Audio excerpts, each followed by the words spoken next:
Assalamualaikum warahmatullahi wabarakatuh. Jadi di sini saya akan mempresentasikan hasil dari materi ini. Yang pertama itu dengan jurnal pertama dengan judul pengaruh pengajuan ukuran partikel pada kasus pembuatan Bucharest dari tablet ibuprofen terhadap kecepatan dan profil resolusi serta stabilitasnya dari jurnal majalah farmaseutik dan peningkatan laju resolusi sistem dispersi pada ibuprofen dan PEG 6000 dari jurnal farmasi Haigia. Nah, pada jurnal utama saya, untuk pengujian resolusinya itu dilakukan pada 3 sampel, yaitu tablet konvensional, serbuk obat yang digerus dengan mortar atau stapler, dan serbuk obat yang di blender. Lalu dengan sampel obatnya itu yang terlepas ke medium diambil pada menit ke 1,357. 10, 15, 20, 25, 30, dan 45 sebanyak 5 ml.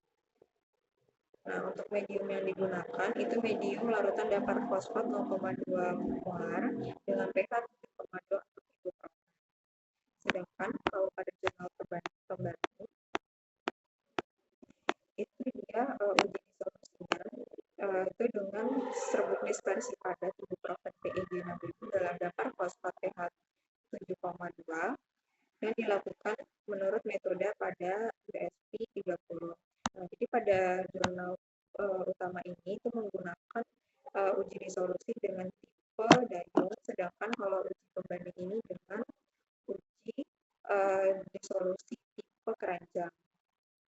Nah, permasalahan yang diambil itu bagaimana perbedaan dari hasil resolusi ibuprofen dengan metode diode dan juga metode keranjang dengan menggunakan media disolusi yang sama, yaitu dapar fosfat dengan pH 7,2. Nah, kalau dari jurnal utama, hasil pelepasannya itu pada ibuprofen, jumlah ibuprofen yang terlepas dari sediaan tablet dan Bucharest dalam rentang waktu 45 menit. Nah, pada sediaan tablet itu menghasilkan profil yang berbanding lurus dengan peningkatan jumlah obat yang terdisolusi seiring dengan bertambahnya waktu. Pelepasan obat secara perlahan ditunjukkan dengan peningkatan jumlah ibuprofen terdisolusi yang terjadi secara bertahap dan mencapai konsentrasi maksimal 100% pada menit ke-45. Sedangkan pada sediaan Bucharest itu dalam waktu singkat itu dapat melepaskan lebih banyak ibuprofen daripada sediaan tablet konvensionalnya.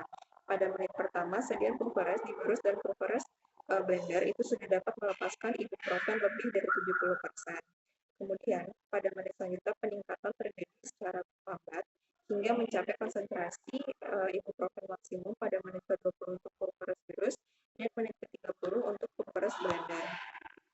Nah, perbedaan profil disolusi pada sediaan tablet itu terjadi karena tablet harus melalui proses disintegrasi dan deagregasi terlebih dahulu sebelum zat aktif dilepaskan, sehingga pelepasan zat aktif berjalan lebih lambat daripada sediaan Bucharest yang sebelumnya telah dilakukan pengecilan partikel sehingga tidak melalui proses disintegrasi dan zat aktif dapat langsung larut dalam medium disolusi.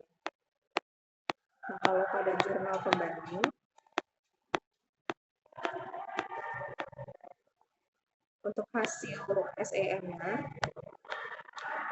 kalau berdasarkan jurnal utama, itu karakterisasi partikel sediaan Bucharest virus dan Bucharest blender itu dibandingkan dengan karakterisasi partikel dari serbuk ibuprofen murni untuk melihat bentuk dan ukuran partikel ibuprofen sebelum dan setelah adanya perubahan bentuk sediaan tablet.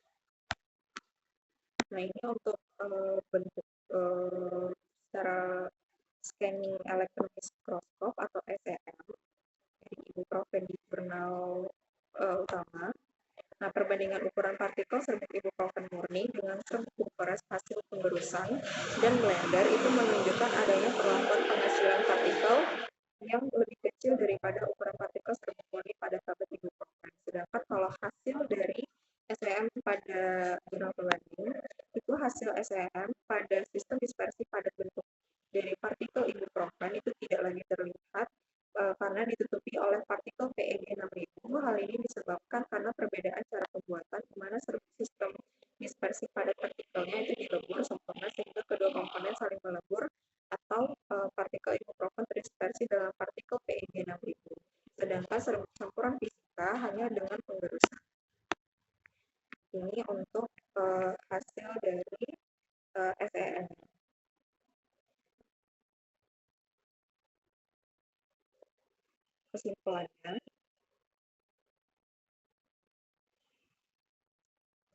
Kesimpulan utamanya, kalau dari metode Dayong ini, dia itu lebih efektif menunjukkan peningkatan disolusi akibat dari pengecilan partikel. Sedangkan kalau misalnya dengan metode keranjang atau basket, itu dia efektif dengan adanya peningkatan disolusi akibat amorfisme dan pembawa